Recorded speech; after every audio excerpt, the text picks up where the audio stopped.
The click of Elena's pen. Then silence. The council's vote had been unanimous. 412 species had voted to erase Earth. The transmission had arrived 17 minutes ago, broadcast on all channels with the formal cadence of administrative routine. Elena Vane finished the crossword in her lap, the paper rustling against her pressure suit. She clicked the pen once more, set it down, and looked up at the tactical display. 10,000 Kalari vessels were mobilizing. The number sat in the corner of the screen like a footnote, unblinking. Leo Vance's hands hovered over his console. He was 28, had transferred from lunar comms 6 months prior, and his fingers were trembling. Dr. Vane. The fleet composition. They're not sending scouts. They're sending everything. Elena's voice carried the flat cadence of someone who had already done the math. I see them, Leo. She folded the crossword along its creases, the paper soft from repeated handling. A brass compass sat on the edge of her console, its needle trembling against the glass. She spun it once, absently, watching the magnetic north seek true. The motion was unconscious, a habit she had developed 11 years ago when the first foundation stones of the Aegis grid were laid in the dark between monitored shipping lanes. The compass settled. Elena reached for her keyboard. Activation code, she said. Transmitting now. Leo stared at her. The grid isn't, we don't know if it's. We know. Elena's fingers moved across the keys with the same rhythm she used for crossword fills. We've known for 11 years. We just hoped never to prove it. The transmission went out on a frequency that didn't exist in council databases. It traveled through relays that Marcus had mapped during his 9 years as a comms tech in Oslo, hidden in the static of legitimate traffic. It reached nodes that Sarah had seeded among Kalari lower ranks in Kyoto, exploiting the dissent she had documented for 4 years. And it activated systems that David had protected for 6 years of detention, blind now but unbroken, his vision taken in a deep-sight interrogation chamber where he had said nothing of coordinates or gravity wells or the principle of paralysis over destruction. The Aegis grid woke in sections, stretching across unmonitored space like a muscle flexing after long sleep. Elena stood. The coffee on her console had gone cold. She picked it up, noted the bitterness, set it down again. The motion took 4 seconds. The Council's elimination fleet was 72 hours from Earth orbit. She had 14 seconds of dread to process before the next decision, and she used them watching the compass needle stabilize. Would you have stayed? Or would you have run? Because she didn't run. Which meant the blind spots were real. Morven received the confirmation on an archaic hardline data burst, the kind of transmission that predated Council standardization by 3 centuries. His thick-scaled fingers moved across the receiver's mechanical switches, the Vorith preference for physical interfaces serving him well in an age of monitored electromagnetic spectrum. He had served the Observation Corps for 60 years, had watched 17 species ascend to Council membership and 12 fall to elimination orders. He knew the pattern of predatory mathematics that passed for galactic stability. The data burst contained trajectory calculations for the Kalari command ship. It contained blind spot maps compiled by a human operative who carved wooden figures in his spare time, who had spent 9 years learning to see the gaps in the Council's scanning arrays. And it contained a single coordinate set that Morven recognized not as a destination, but as a terminus. He initiated contact through the same hard line, the connection establishing with the mechanical click of relays engaging. Dr. Vane. His voice carried the subharmonic rumble of Vorith vocal architecture, the sound of tectonic plates shifting. You are not the first species they have done this to. Elena's response came after a pause that Morven measured at 2.3 seconds. I know. The Vorith archives. The Palori Exodus. The Draymari crystallization events. She was reading from a history she had no right to access, which meant her network reached deeper than he had estimated. "We're not building a bigger weapon, Morven. We're building a system that makes their weapons irrelevant. The Council has no doctrine for that. That's the point." The connection held for 11 seconds of silence, the hardline's analog hiss filling the space between species. Morven thought of the compass Elena had spun during their first contact, the way its needle had sought north with such apparent innocence.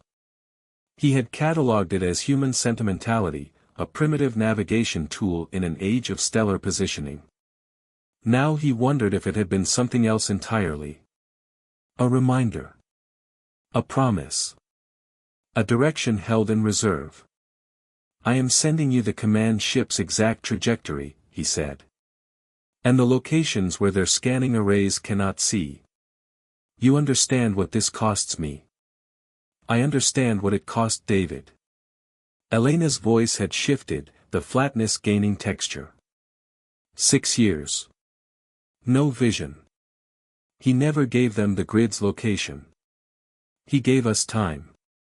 The Kalari lower ranks are fracturing. Your operative Sarah's intelligence is accurate. Commander Derek does not know his own house divides beneath him. Then we use the division. Not to destroy them. To prove destruction is obsolete. Morven terminated the connection. He sat in the dark of his observation chamber, the hardline's cooling relays ticking, and thought about species who built systems they hoped never to use. The Vorath had never done this. The Vorath had fought, survived, adapted. They had not constructed 11-year secrets in the spaces between stars, had not planted operatives in enemy capitals to map blind spots, had not accepted blindness and detention as acceptable costs for a principle. He thought about Elena's 14 seconds of dread. He thought about how she had spent them finishing a crossword. The invisible cut began with fuel lines. Leo tracked it first, his initial panic having settled into something harder and more precise. The Kalari fleet supply convoys were experiencing delays. Not attacks. Not interceptions. Simply delays, routing errors, mechanical failures in ships that had operated flawlessly for decades. The errors clustered along vectors that Marcus had mapped, the blind spots becoming dead zones where the Council's most advanced tracking system simply could not see. "Dr. Vane." Leo's voice had steadied. "Convoy 7. Delayed 14 hours. They're diverting from the primary route." Elena didn't look up from her console. She was working on a new crossword, the paper spread beneath the brass compass's soft glow. 14 hours puts them where? Outside the grid's primary influence. But inside the secondary activation zone. Good. She filled in a 7-letter word for endurance. Note the pattern. No aggression. No confrontation. Just inconvenience at scale. The principle of paralysis over destruction. Leo was beginning to understand it. The Aegis grid didn't kill ships. It made their trajectories untenable. It created gravitational anomalies that were not weapons but physics, natural and therefore unanswerable. A ship could fire on an enemy. It could not fire on gravity itself. Sarah's intelligence arrived through channels that Leo didn't fully comprehend, the Kyoto network operating on cultural protocols he had never studied. The Kalari lower ranks were refusing certain orders. Not openly. Not mutinously. Simply failing to execute with the precision their command structure demanded. Small inefficiencies. Micro-delays. The kind of friction that accumulated across 10,000 vessels into something measurable and real. Commander Derek would be feeling it now. The patriarch of the Kalari military caste, believer in the mathematical stability of erasure, would be staring at displays that showed his fleet moving at 98% efficiency instead of 100%. He would be seeing the numbers and not understanding what they meant, because his doctrine had no category for systems that made war physically impossible rather than merely costly. Elena completed the crossword. She set down her pen and looked at the tactical display, where 10,000 ships crawled toward a terminus they could not yet see. Leo. Prepare the broadcast coordinates. For which frequency? All of them. She spun the compass once, watching the needle dance. The council channels. The civilian bands. The hard lines.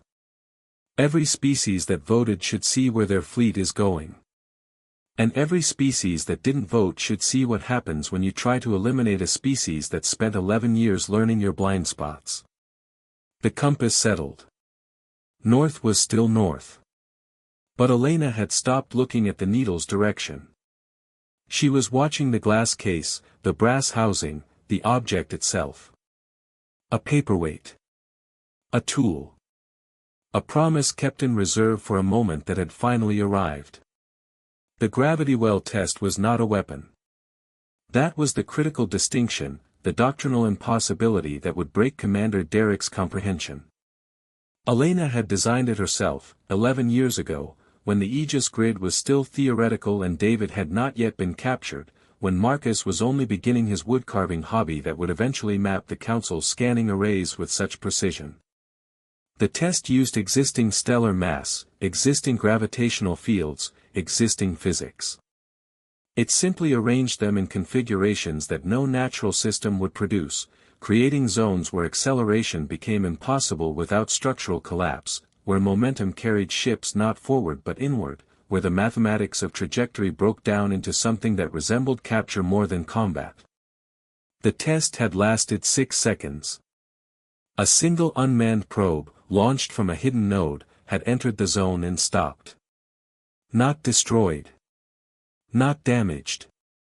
Simply stopped, held in a configuration of spacetime that its engines could not overcome, its weapons could not address, its crew could not escape through any action of their own. The probe had transmitted for 43 minutes before its power reserves depleted. The transmission consisted of a single phrase, repeated, functional. Non-lethal. Persistent. Elena had spent her 14 seconds of dread that day too, though no one had known to measure it. She had sat in a different room, with a different crossword, and waited for confirmation that the physics worked as her models predicted. The dread had not been fear of failure. It had been fear of success, of crossing a threshold where humanity committed itself to a path that could not be reversed, a grid that could not be unbuilt, a principle that would define them forever. The principle of paralysis over destruction. She had written it on the first foundation document, 11 years ago. David had been the second signature. Marcus the third. Sarah the 14th. The names had accumulated like the grid itself, hidden, patient, waiting for a unanimous vote that would finally justify their existence. Now the grid was active across its full extent, and the test was no longer theoretical. Leo's console showed the data in real time. The Kalari fleet's advance was slowing. Not through enemy action. Through the simple impossibility of moving through space that had been reconfigured at the most fundamental level. The ships at the vanguard were entering zones where their engines could not produce sufficient thrust to overcome local gravitational gradients. The ships in the rear were finding their escape trajectories blocked by similar configurations, the grid's influence having expanded along paths that Marcus's blind spot maps had made invisible to Council detection. Dr. Vane. Leo's voice was barely above a whisper, though the room was empty except for them. They're not stopping because we're forcing them. They're stopping because movement itself has become untenable. Yes. Elena picked up her cold coffee again, set it down without drinking. That's the design. No aggression to respond to. No weapon to destroy. Just physics, arranged in a way they can't fight. She reached for her keyboard. The broadcast coordinates were ready. The 8-word statement was prepared. And somewhere in the dark between stars, a Vorith observer was watching through thick-scaled eyes, understanding for the first time what humans had built in the spaces the Council forgot to monitor. The compass sat on her console, needle steady now, pointing to a north that no longer mattered. Elena had stopped spinning it. She was waiting for the moment when direction itself would become irrelevant, when the only important fact would be presence, endurance, the willingness to build something you hoped never to use and then use it with the precision of a crossword completed under pressure. She transmitted the activation code for the final phase. The code that would make the grid visible, undeniable, complete. The code that would prove 11 years of hidden construction had not been paranoia, but preparation. The code that would show Commander Derek, and the Council, and every species that had voted for elimination, that there were worse things than enemies who fought back. There were enemies who refused to fight at all, and made your fighting impossible, and smiled while they did it. The broadcast went out on all frequencies, as Elena had promised. The coordinates were not encrypted. They were not hidden.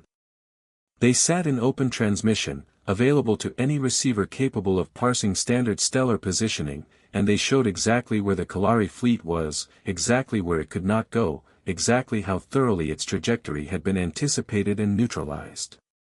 The 8-word statement followed.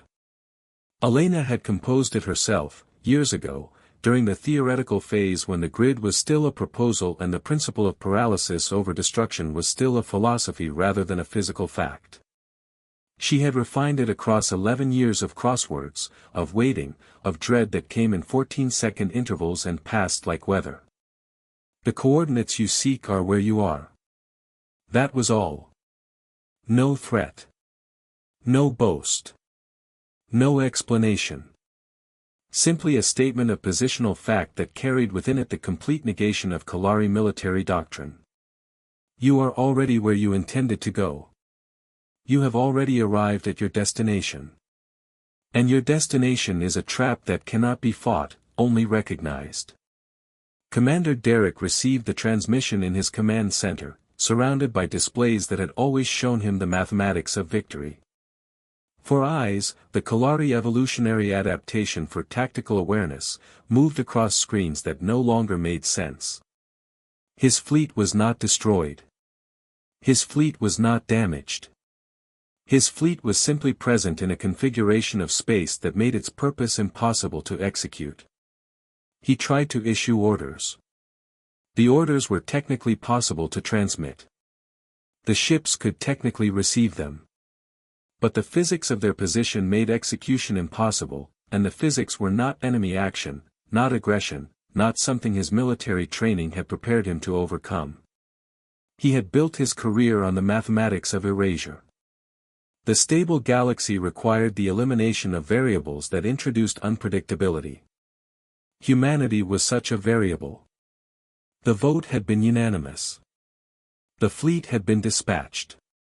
The trajectory had been calculated with the precision his species valued above all other qualities. And now the mathematics showed him something his doctrine had no category for. A species that had not fought his fleet.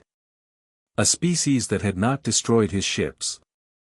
A species that had simply made his entire strategic framework obsolete by building something that could not be fought, only experienced.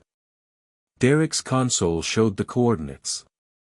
His own position, rendered as destination. The circularity was not poetic. It was mathematical. It was final.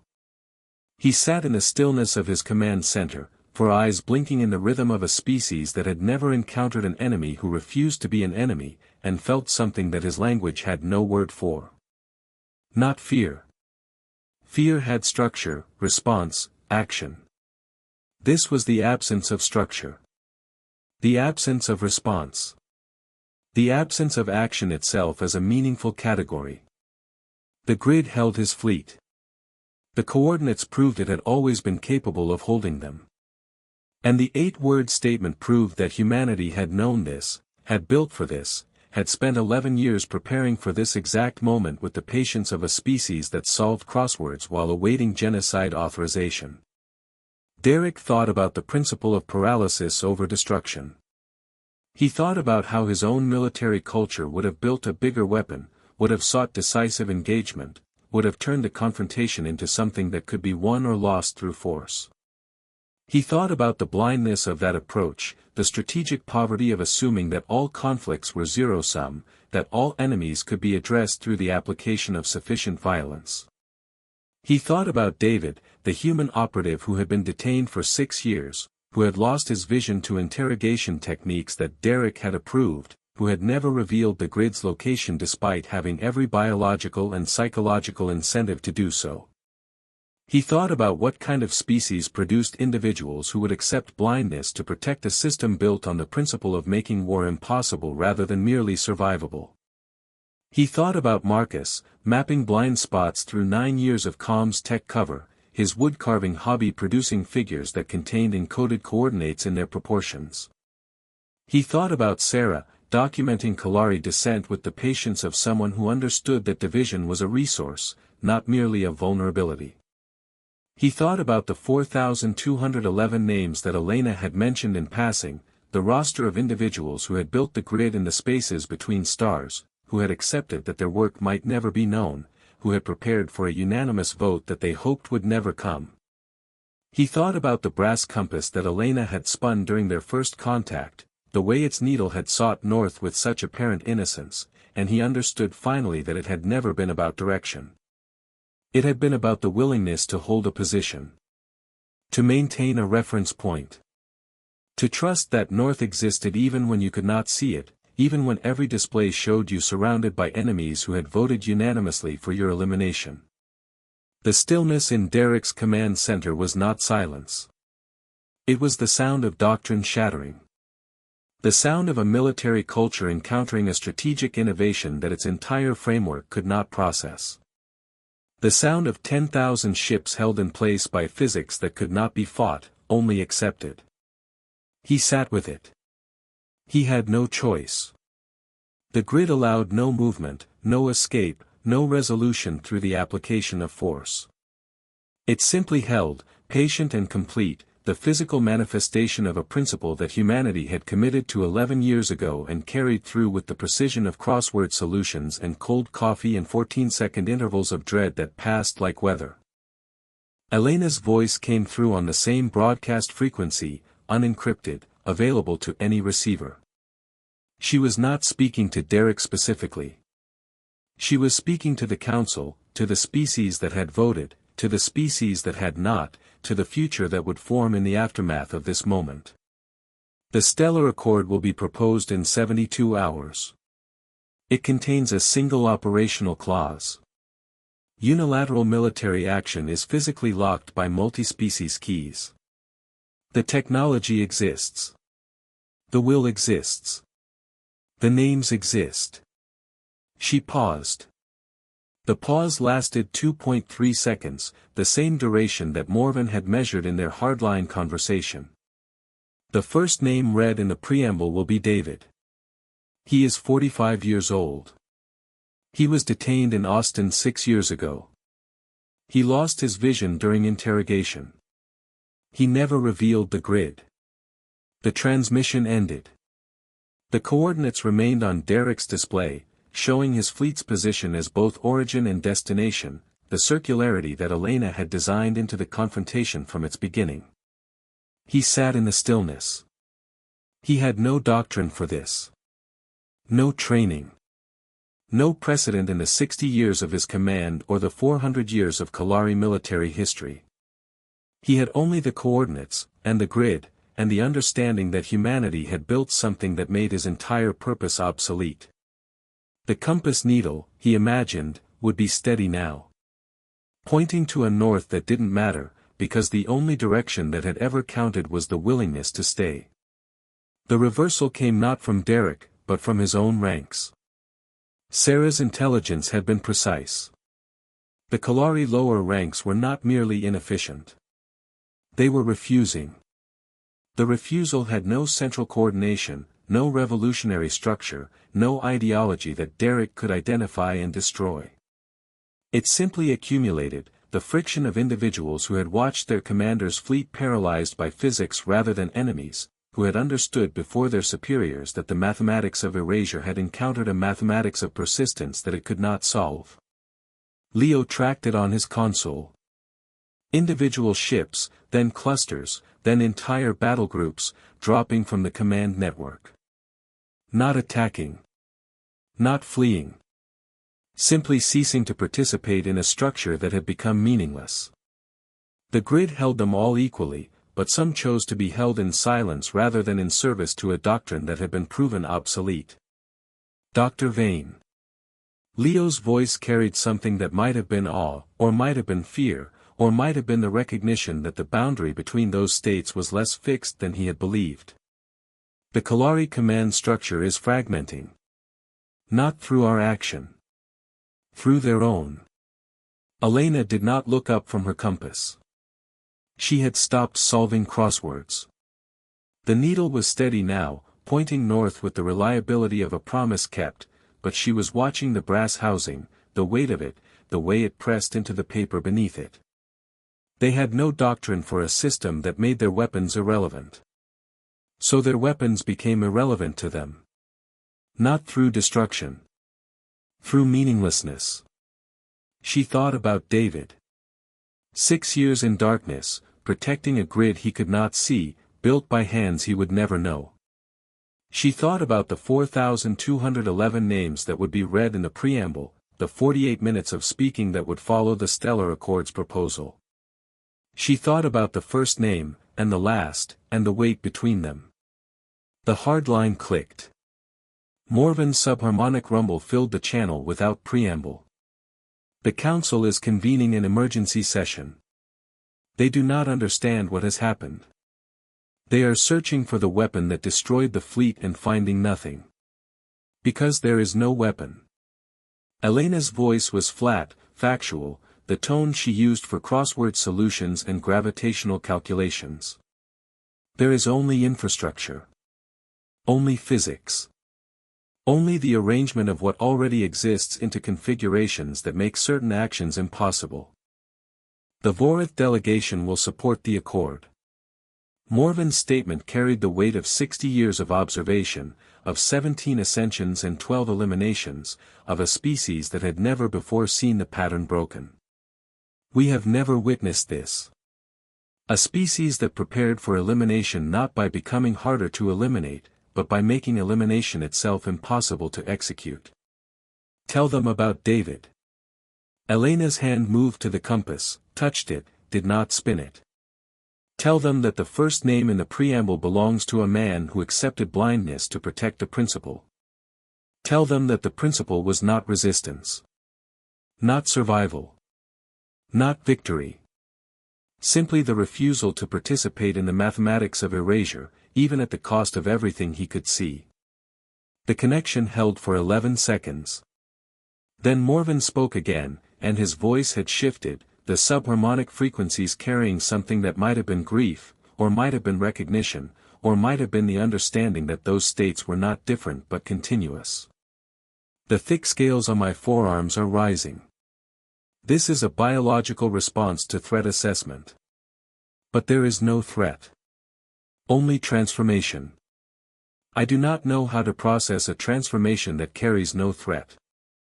Learn. Elena released the compass.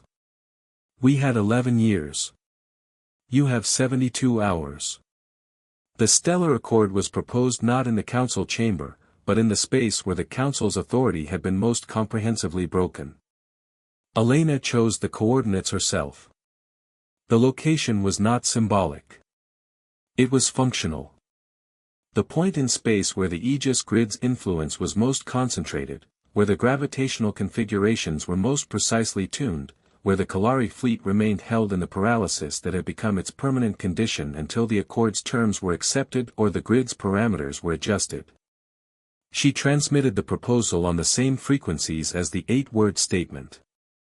Unencrypted. Available to all. The document contained 4,211 names in its preamble, followed by a single operational clause that ran to 73 words, followed by technical specifications for the multi-species key system that would physically lock unilateral military action across the Accord's jurisdiction. The reading took 48 minutes.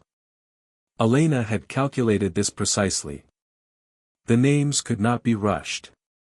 Each one represented an individual who had contributed to the grid's construction, who had accepted the principle of paralysis over destruction, who had prepared for a unanimous vote that they hoped would never come. The names were not ranked by contribution or sacrifice. David was first because his detention had been longest, his cost most visible. The others followed in the order they had signed the foundation document, 11 years ago, when the grid was still theoretical and the principle was still a philosophy. Leo operated the broadcast console. His hands no longer trembled. He had found, in the execution of this task, a precision that matched the grid's own. Each name appeared on screen as it was spoken, the visual reinforcement ensuring that no listener could treat the preamble as mere ritual. The names were data.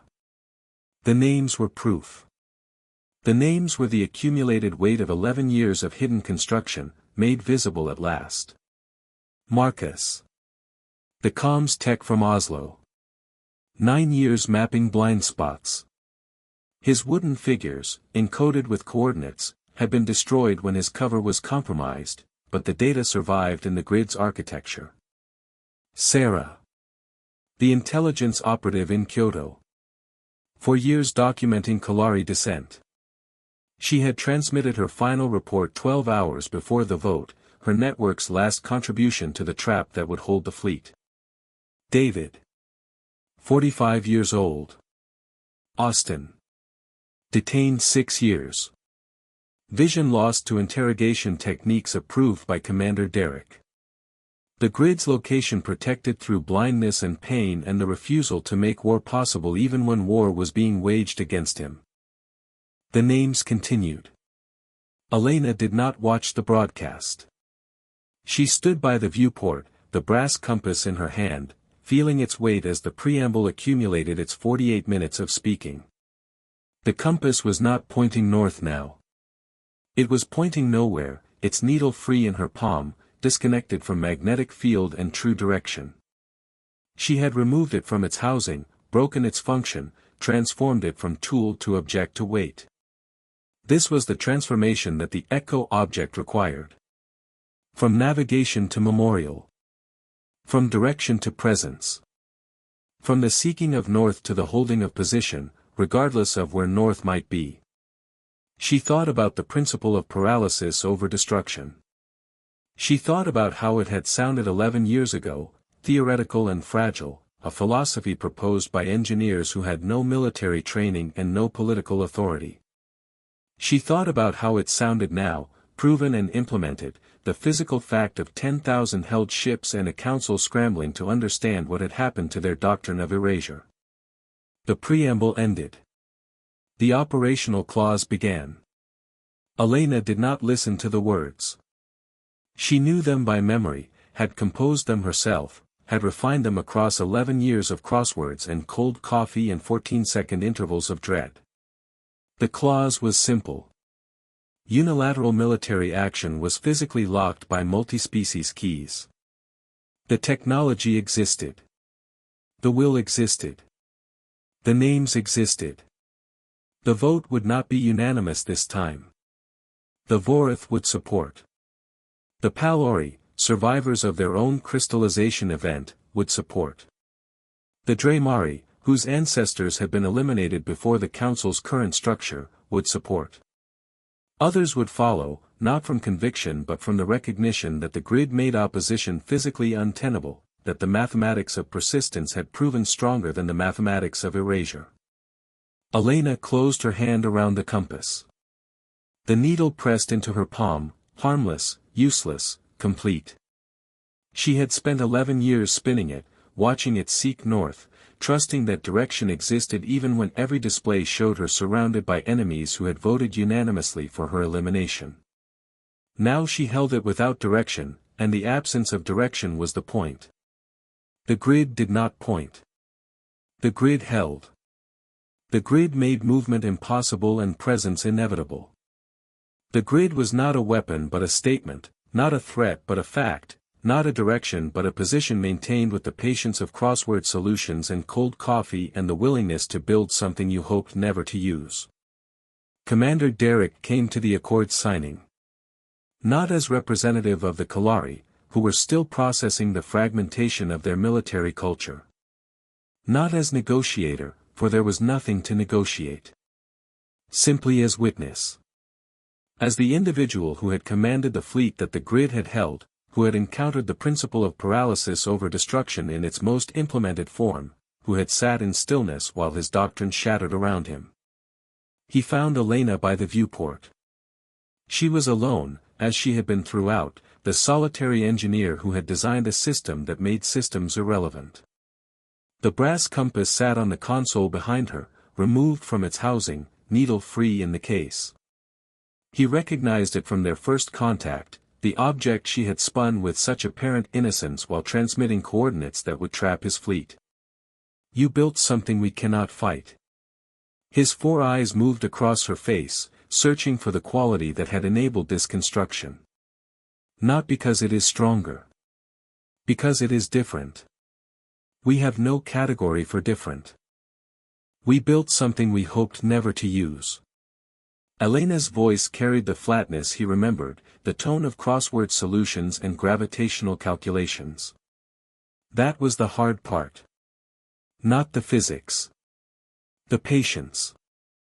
The willingness to prepare for a vote that we hoped would never come, to spend 11 years in hidden construction, to accept that our work might never be known. The 4,211 names. Yes. She turned to face him, and he saw that she was older than she had appeared on transmission, the 42 years of her life visible in the lines around her eyes, the precision of her movements having become something that resembled weariness more than confidence. The names are the grid. The grid is the names. The technology is simple. The will to build it quietly, to protect it through sacrifice, to deploy it with precision rather than passion. That is what the names represent. Derek's upper lip curled, the Kalari gesture that indicated cognitive processing of unfamiliar information. David. The first name. He never revealed the grid's location. No. Even when he lost his vision. Even when the interrogation continued. Even when there was no hope of rescue or recognition or survival. Especially then.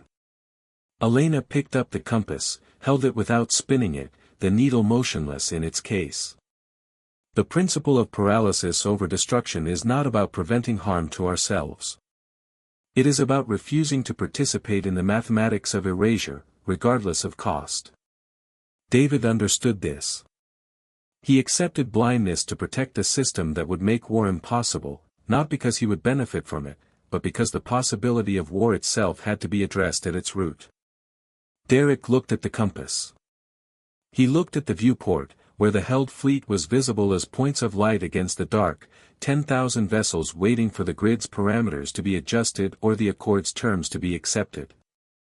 He looked at Elena, who had spent 11 years preparing for this moment and now stood in it with the flatness of someone who had already moved through her 14 seconds of dread and emerged on the other side. What happens now? Now the grid remains. Not as weapon. Not as threat. As infrastructure.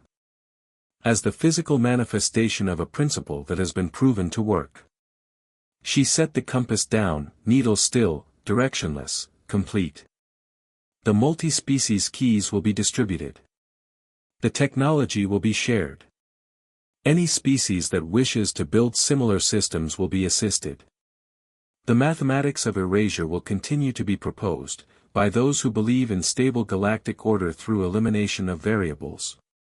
But the mathematics will no longer be executable. The grid makes them theoretical. And if someone builds a grid that serves erasure rather than paralysis? Elena smiled. It was not a warm expression. It was the smile of someone who had solved a crossword under pressure, who had found the word that fit the spaces and the constraints and the accumulated letters of previous solutions. Then they will have built a weapon. And weapons can be fought. The grid is not a weapon. That is why you could not fight it. She turned back to the viewport. The signing ceremony was beginning behind her, the representatives of species that had voted for elimination now accepting terms that made such votes physically unenforceable. She did not watch. She had watched for 11 years, waiting for this moment, preparing for it with the patience of hidden construction and protected principle. The compass sat on the console. North was still north, somewhere in the magnetic field of the station, in the stellar positioning of the galaxy, in the abstract mathematics of direction and trajectory. But Elena had stopped seeking it. She had found something else. The willingness to hold a position. The discipline to build without recognition. The courage to make war impossible rather than merely survivable. Derek left without speaking again. He had no doctrine for this. No training. No precedent. He had only the memory of stillness, of coordinates that showed his position as both origin and destination, of an 8-word statement that had made his entire strategic framework obsolete. Elena stood alone. The viewport showed stars. The grid showed nothing, its influence invisible, its effect undeniable. The compass showed nothing, its needle free, its function removed. She had spent 11 years spinning it, watching it seek north, trusting that direction existed. Now she understood that the seeking had been the point. Not the finding. The willingness to maintain a reference point while surrounded by enemies who had voted unanimously for your elimination. The discipline to continue solving crosswords while awaiting genocide authorization. The courage to hold a position that made direction irrelevant. The Stellar Accord was signed. The 4,211 names were recorded. The multi-species keys were distributed. And in the dark between stars, the Aegis grid continued its patient holding, the physical manifestation of a principle that had been proven through sacrifice and silence and the refusal to participate in the mathematics of erasure. Elena picked up the compass one final time. She did not spin it. She held it, feeling its weight, its completeness, its transformation from tool to memorial to the simple fact of presence. Then she set it down on the console, needle motionless, and watched the stars through the viewport where no fleet moved, where no weapons fired, where the only sound was the ventilation system's hum and the distant echo of 48 minutes of names being spoken into a future that had been prepared for 11 years in the spaces the council forgot to monitor. The temperature in the room was 20 degrees. The walls were standard station composite. The air tasted of recycled oxygen and the absence of dread.